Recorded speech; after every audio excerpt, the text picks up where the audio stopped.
I'm Stacy Gordon. Welcome to That's My Jam Hey Mom edition.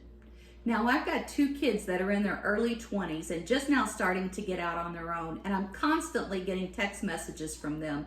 Hey Mom, how do you make your chili? Hey Mom, how do you make your spaghetti? So I decided that I'm going to do a series of videos with all of the recipes for my kids' very favorite things.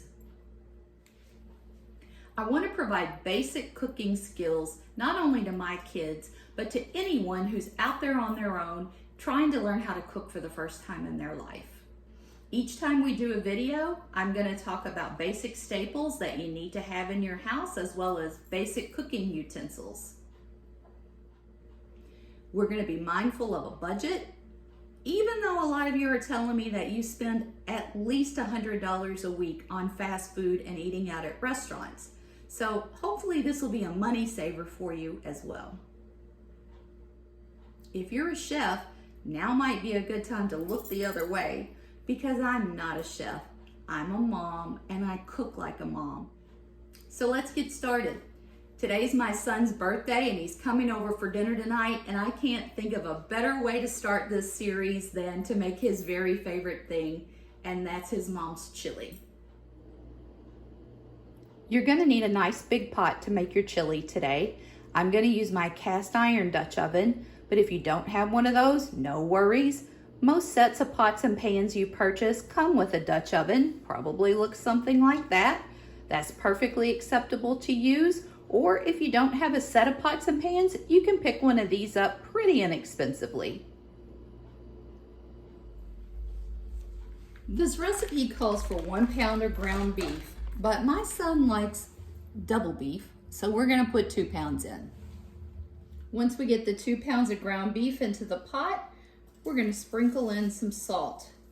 I cook my ground beef right in the pot that I'm gonna make the chili in. As that's starting to get going, I'm gonna chop up this onion. We're gonna put that right in with the ground beef. We're going to use our paddle to just scramble up this ground beef and onion. By the way, y'all, I know Bob Marley is from Jamaica and chili is considered kind of sort of a Tex-Mex dish, but it's the way that I make it is a Kentucky version anyway, so it really doesn't matter. And I just felt like Bob Marley today.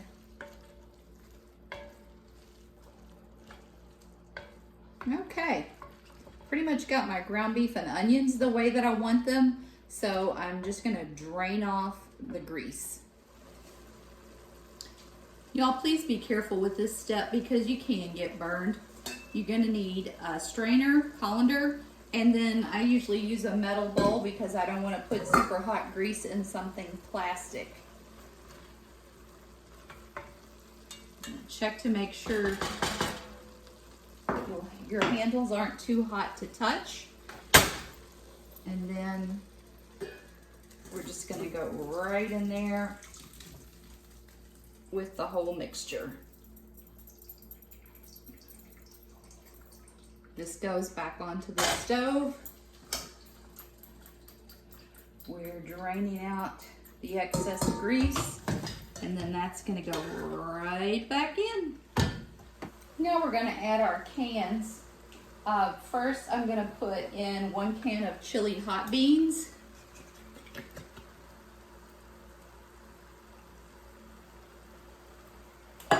Then I'm going to put in 1 can of tomato puree.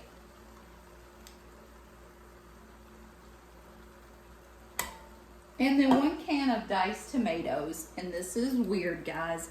I like the Italian ones. I know they make them for chili. This is my recipe. I like the Italian ones.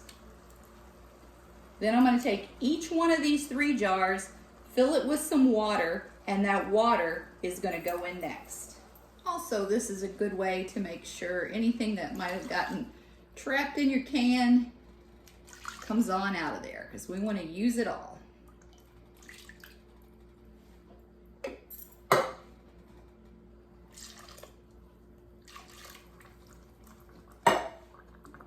So 3 cans of water.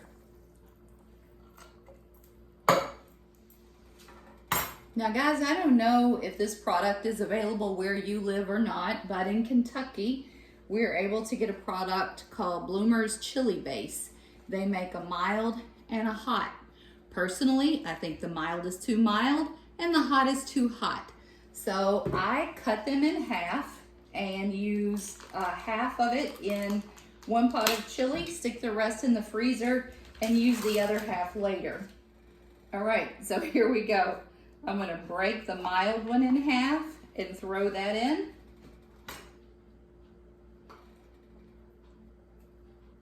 And then I'm gonna break the hot one in half and throw half of that in.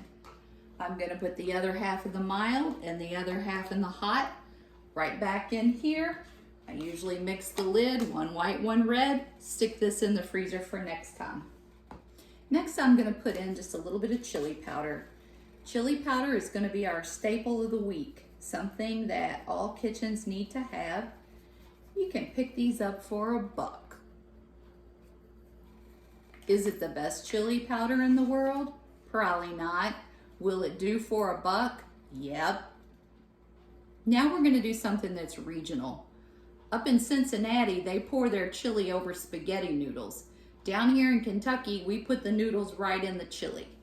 This is optional if you don't think you would like that, but again, my recipe, it's how I do it.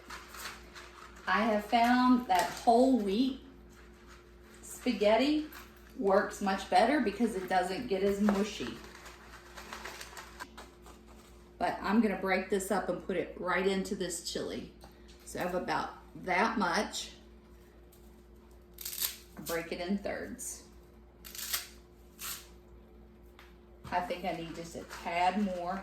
I don't think I had quite enough. So I'm gonna add that much more. Break it in thirds.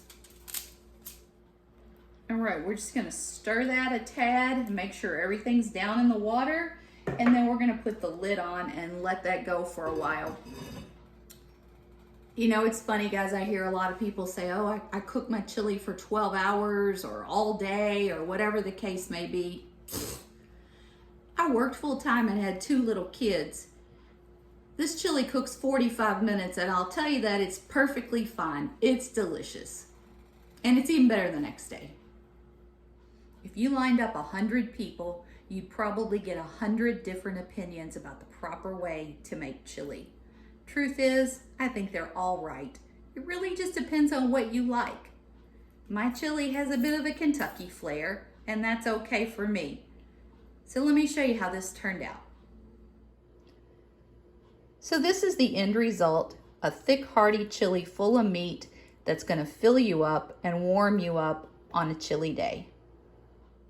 Whether you like crackers in your chili or cheese or sour cream or no noodles, it doesn't matter. Eat what you enjoy. But I hope this video was helpful for you, and if it was, I'd appreciate if you would go down and hit the subscribe button, and we'll be making a lot more of these, so stay tuned. In the meantime, turn off the TV, turn on some music, and just keep jamming.